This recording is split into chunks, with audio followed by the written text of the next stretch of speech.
태초에 말씀이 계셨습니다. 그 말씀은 하나님과 함께 계셨는데 그 말씀은 곧 하나님이셨습니다.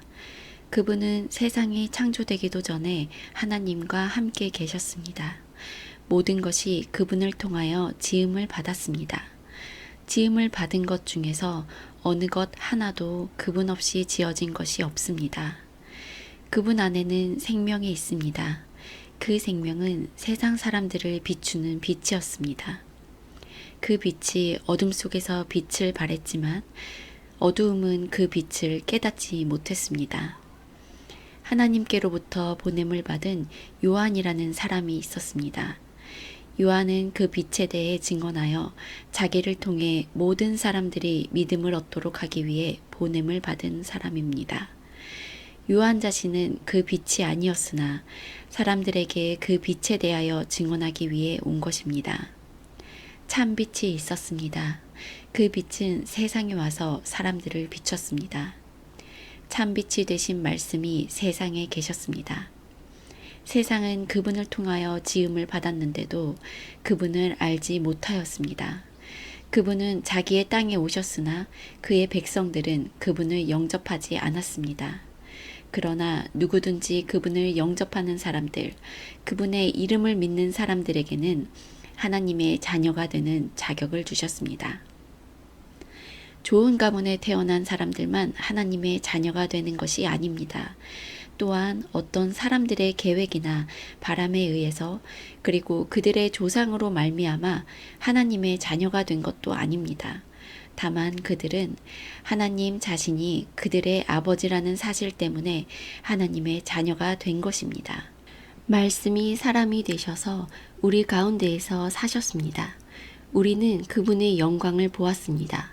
그 영광은 오직 아버지의 독생자만이 가질 수 있는 영광이었습니다.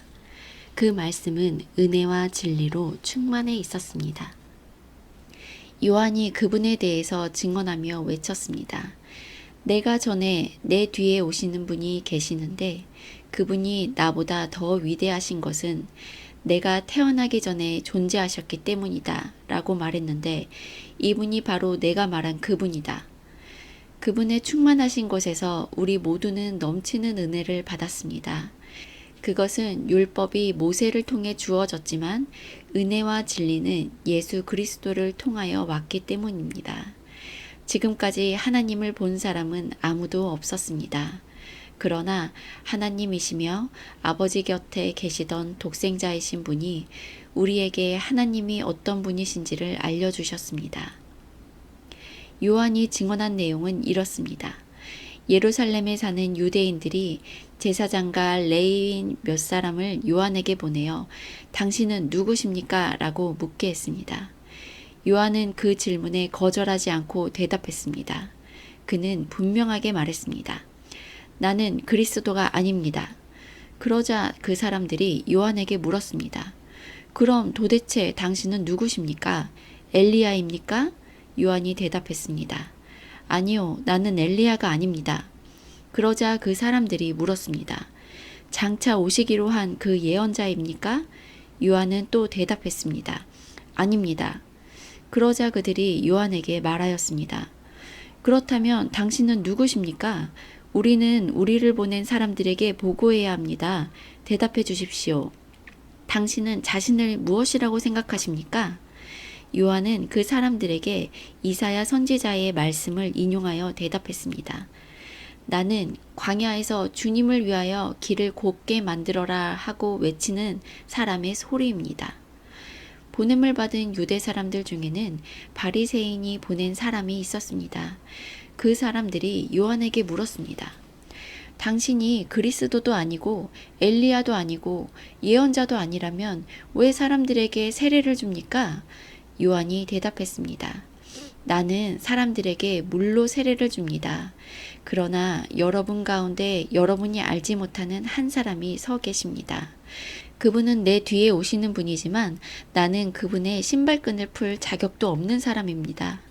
이 모든 것은 요한이 세례를 주던 요단강 동편 베다니에서 일어난 일이었습니다.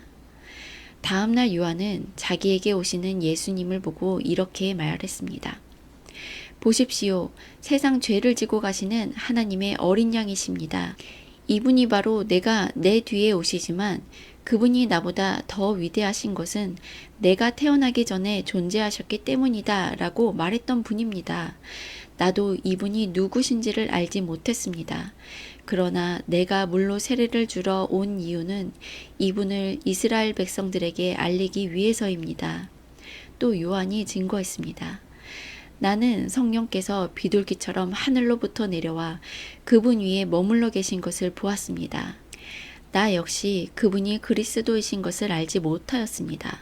그러나 나를 보내어 물로 세례를 주라고 하신 분이 너는 그 어떤 사람에게 성령이 내려와 그 위에 머무르는 것을 보면 그 사람이 성령으로 세례를 주실 바로 그분인 줄 알아라 하고 말씀하셨습니다.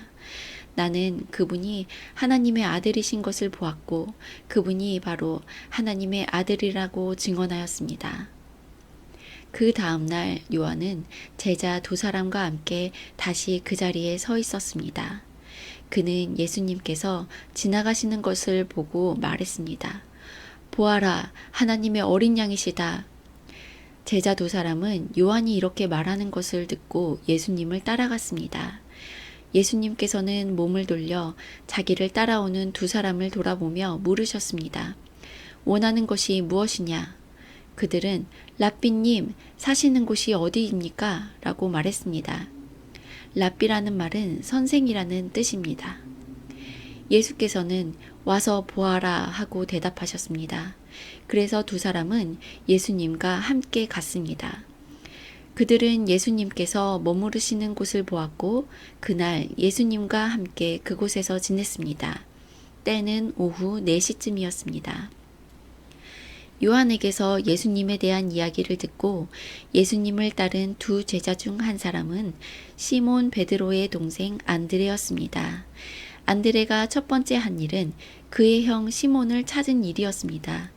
그는 시몬에게 우리가 메시아를 찾았어 라고 말했습니다. 메시아란 그리스도를 가리키는 말입니다. 그리고 나서 안드레는 시몬을 예수님께 데려왔습니다. 예수님께서는 시몬을 보시고 네가 요한의 아들 시몬이구나. 이제 너를 게바라고 부르겠다 라고 말씀하셨습니다. 게바란 베드로란 뜻입니다. 다음 날 예수님께서는 갈릴리로 가기를 원하셨습니다. 예수님께서는 빌립을 만나시자 그에게 나를 따라오너라 하고 말씀하셨습니다. 빌립은 안드레와 베드로와 같은 동네인 벳세다 사람이었습니다. 빌립은 나다네엘을 만나고는 그에게 이렇게 말했습니다. 모세가 율법 체계에 썼고 예언자들도 기록한 그분을 우리가 찾았다. 나사렛 사람 요셉의 아들 예수님이 바로 그분이시다. 그러나 나다네엘은 빌립에게 나사렛에서 뭐 좋은 것이 나올 수 있겠는가? 라고 말했습니다. 빌립은 와서 보아라 하고 대답했습니다. 예수님께서는 나다네엘이 자기에게 오는 것을 보시고 여기 참 이스라엘 사람이 있다. 이 사람에게는 거짓된 것이 하나도 없다 라고 말씀하셨습니다. 나다나엘은 예수님께 저를 어떻게 아십니까? 하고 물었습니다. 예수님께서 대답하셨습니다.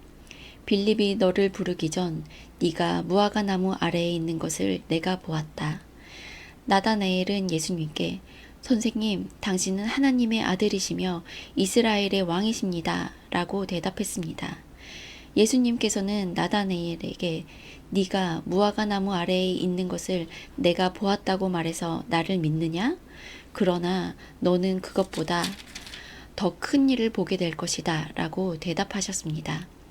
그리고 그들에게 내가 너희에게 진리를 말한다. 너희는 하늘이 열리고 하나님의 천사들이 인자 위에서 오르락 내리락 하는 것을 보게 될 것이다. 라고 말씀하셨습니다.